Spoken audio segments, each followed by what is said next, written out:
આજે આ માવા બનાવી છે.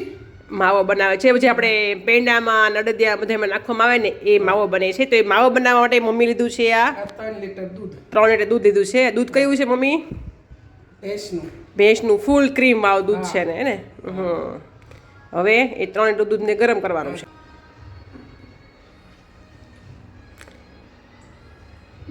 ત્રણ લીટર દૂધ નાખ્યું કે તો આખું બકડીયું ભરાઈ ગયું.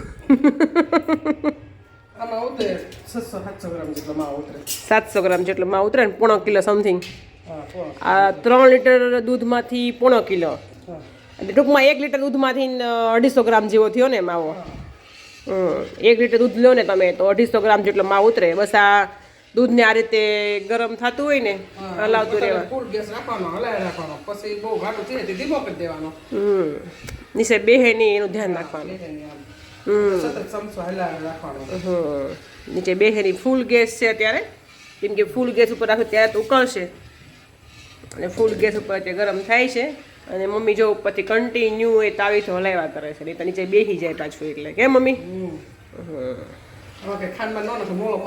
હા, મૂળો માવો જ બનાવવાનો હોય. કે પછી એ બધા મીઠામાં નાખીએ. ખાંડ તો આવવાની જ છે, ગમે એ બનાવીએ, પેંડા કડદીઓ ગમે એ બનાવીએ નાખીએ એટલે ખાંડ તો આવવાની જ છે. એટલે આ મૂળો માવો બનાવીએ ઘરે, એટલે આપણે પ્યોર માવો બને એમ. ચાલો તો જેમ જેમ બનતું છે આગળ એમ તમને બતાવતી જાઉં. અત્યારે તો શરૂમાં દૂધ જ ગરમ જ થતું હોય એટલે વાંધો ન આવે, પછી ધીમે હલાવવું પડે. ઉફળ એક વખત આવી જાય પછી હલાવવાનું રાખવું પડે. કા મમ્મી? અત્યારે તો જે ગરમ થાય ત્યાં સુધી વાંધો ન આવે, ત્યાં સુધી તો જે એમને ઉફળો એક લાવી દે ત્યાં સુધી નહીં વાંધો આવે.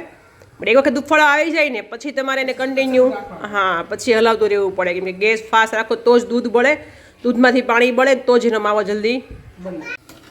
20 મિનિટ થઈ ગઈ છે દૂધ ગરમ મૂક્યું તો એનું. એક ઉફળો આવી ગયો 10 મિનિટ પછી, અને પછી બીજા 10 મિનિટ થયા દૂધ ઉકળે છે ત્યારે આટલું ઘટ બન્યું છે. જે પેલી બોર્ડર દેખાય ફરતી એનાથી આટલું નીચે ગયું છે દૂધ. કા મમ્મી? અડધું ઇંચ જેટલું નીચે ગયું, એટલે કે પાણીનો ભાગ ઘણો ખરો બળી ગયો. હજી મમ્મી કન્ટિન્યુ હવે કન્ટિન્યુ ચલાવતા જ રહેવું પડે. ચલાવતા રહેવું પડે, નકર બેસી જાય. કેમ કે હવે ખાસ બેસી જાય. કે મમ્મી? બીજી 20 મિનિટ એટલે કે ટોટલ 40 થી 45 મિનિટ જેટલો સમય થઈ ગયો. ત્યારે આવું થયું છે. ચમચા પર મલાઈ ચોટી ગઈ છે, દૂધ એકદમ ઘાટું ચમચા પર ચોટ્યું રહેશે એવું થયું છે. જોઈએ હજુ 20 મિનિટ 25 મિનિટ સુધી ચલાવતા રહીએ પછી ખબર પડે કેવું થાય છે. લગભગ 50% દૂધ બળી ગયું છે, એટલે કે દૂધ અડધું થઈ ગયું છે. 3 લીટર દૂધ હતું ને એટલે 1.5 લીટર જેવું થઈ ગયું છે. આટલું ઉકાળ નાખ્યું છે. જોયું એટલું મસ્ત. 50% જેવું બળી ગયું છે. હવે મમ્મી પાછા આવ્યા છે એનો હાથ ફેરો કરવા ચેક કરવા, કે ક્યારની હું કરતી હતી. અને ગેસ હજુ પણ ફાસ્ટ જ છે, કન્ટિન્યુ ફાસ્ટ જ રાખ્યો છે. ત્યારે આટલું બળ્યો 40 મિનિટે. ધીમો તો મમ્મી કેટલી વાર લાગે? તો કેટલું મસ્ત એકદમ રબડી જેવું થઈ ગયું છે. અત્યારે રબડી બનાવી તો બની જાય ખરી આમાંથી, ત્યાં સુધી પહોંચી ગયું છે. નહીં થાય. દૂધ લગભગ 70% જેવું બળી ગયું છે દૂધમાંથી, અને આ એકદમ ઘાટી એવું બની ગયું છે.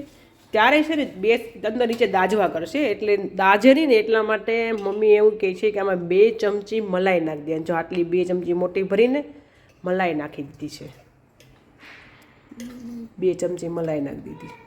2-3 ચમચી જે નાખો એ નખાય. હા, ઘી પણ નાખી શકાય ને. ઘી નખાય. 1-2 ચમચી ઘી નાખો તો પણ ચાલે. જો આ મલાઈ નાખી છે. હવે એટલે નીચે ચોટે નહીં. આજે અત્યારે ઘાટું બની ગયું હોય ત્યાં નીચે દાજવા કરે. ઘી હોય ને અંદર. હા, એટલે હવે મલાઈ નાખી દીધી ને 2 ચમચી મોટી ભરીને, એટલે હવે નીચે દાજ છે નહીં. આ માવો બને ત્યાં સુધી. તો આ એક મમ્મીની ટિપ્સ છે. હે ને મમ્મી? હજુ કન્ટિન્યુ હલાવતા જ રહેવું પડે છે. કલાક પછી એટલું ઘાટું થઈ જાય ને એટલે ગેસ છે ને ધીમો કરી દેવાનો, મીડિયમ ટુ સ્લો. 1 કલાક ને 10 મિનિટ થઈ ગઈ છે. 1/2 કલાક હાલો ને. તો જો આટલું ઘાટું છે થયું છે. ત્યારે હજી માવો ભેગો થયો નથી. ભેગો થવાની તૈયારી છે. ક્યારના હલાવે છે મમ્મી. ક્યારના ચમચા ફેરવે છે. હા, બેસી જાવ. આમાં બેસી જવાનું બહુ ધ્યાન રાખવું પડે. બહુ બેસી જાય. ધ્યાન ખાસ રાખવું પડે. અમારે થોડું પતલું પકડ્યું છે. પતલું છે ને એટલે થોડુંક વધારે બળવા કરે છે. જાડું હોય ને તો ઓછું નીચે બેહવાનું ધ્યાન રાખવું પડે. આમાં પતલું થોડુંક છે એટલે વધારે બળે છે. અને ગેસ જો આટલો ધીમો રાખ્યો છે ત્યારે આટલું ઉકળાય છે. કેવું મસ્ત ઘાટું બની ગયું, જોઈને ખાવાનું મન થાય. મલાઈ રબડી એકદમ બની ગઈ છે, મસ્ત ઘાટી મલાઈ. હજુ આને કદાચ 15-20 મિનિટ થાય એવું લાગે છે. કેમ 1.25 કલાક તો થઈ ગઈ આ ટોટલ. ધીમા ગેસે કરવું ને એટલે થઈ જાય. ધીમા ગેસ ઉપર કરવાનું કે મમ્મી? જો આવું થયું છે. હજી આને બળવા દેવાનું. હજી ભેગો નથી થયો માવો, હજી તૈયારી છે બનવાની. અને બને ત્યાં સુધી વાસણ જાડું લેવાનું. આમાં પતલું છે ને મારે બહુ ધ્યાન રાખવું પડ્યું છે. તમે જાડું લેજો એટલે ઓછું ધ્યાન રાખવું પડે, જે બેહવાનું ઓછું કરવું પડે. કેટલું મસ્ત બની ગયું છે. ચલો હજી જોઈએ ધીમે ધીમે આગળ. અત્યારે ફૂલ ઘાટો થઈ ગયો છે, ફૂલ ઘાટો થઈ ગયો છે એકદમ મસ્ત.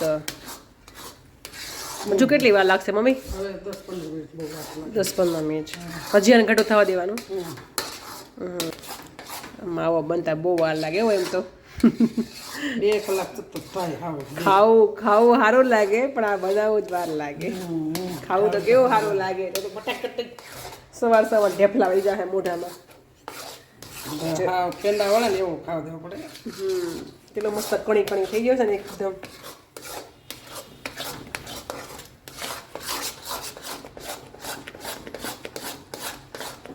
વ્હાઈટ એકદમ સફેદ બન્યો છે, એકદમ સફેદ. કેટલું ધ્યાન રાખવું નીચે બળવાનું ત્યારે સફેદ બન્યો છે. એટલે બધું લાલ થઈ જાય. લાલ થઈ જાય.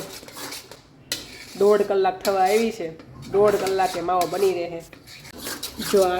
જો આ રીતે છે ને નીચે ચોટતો બંધ થઈ જાય ને એટલે સમજી લેવાનો માવો બની ગયો છે. હવે આપણે માવો તૈયાર થઈ ગયો છે. અને હવે સાઈડ પર મૂકી દેવાનો ઠરવા માટે. હવે ગેસ બંધ કરી દીધો છે. બસ હવે ધીમે ધીમે અને ઠંડો થવા દેવાનો છે એટલે આપણે માવો તૈયાર થઈ જાય કે કઠણ થઈ જાય, માવો તૈયાર થઈ જાય. હા, ઠંડો થઈ જાય એટલે કડક થઈ જાય ને એકદમ. કે મમ્મી? રસમ થઈ જાય પછી. હા, એટલે આપણે માવો થઈ જશે તૈયાર. હાલો માવો બની ગયો તૈયાર. ગેસ બંધ થઈ ગયો છે ને હવે બસ મમ્મી ઠારે છે ને ધીમે ધીમે હલાવતા. ઓલા ઉપર એમ કે નીચે બેહી ન જાય, કઠણ હલાઈ એટલે જો આ ટાઈપનો માવો બની ગયો છે આપણો. નીચે તળે ચોટતો બંધ થઈ જાય એટલે આ માવો તૈયાર થઈ ગયો છે ને મસ્ત યમ્મી. 800 ગ્રામ જેટલો માવો બન્યો, 1.5 કિલો સમથિંગ. હા એટલે બન્યો. 3 લીટર દૂધમાંથી 1.5 કિલો માવો બન્યો છે. તો ચલો આ છે મારો માવો તૈયાર. આ છે મારા મોળો માવો તૈયાર. હવે આમાંથી તમારે જે બનાવવું હોય ને એમાં નાખી શકો. આ તમે માવો પાકમાં નખા, સબ્જી પાકમાં નખાય, અડદિયામાં નખાય, અને પેંડા પણ બને. આમ ફાસી પોળો કરી એટલે થઈ જાય એટલે કઠણ થઈ જાય. હા પછી પિંડો વાળ લેવો. હા, ચલો બાય. ચાલો બાય.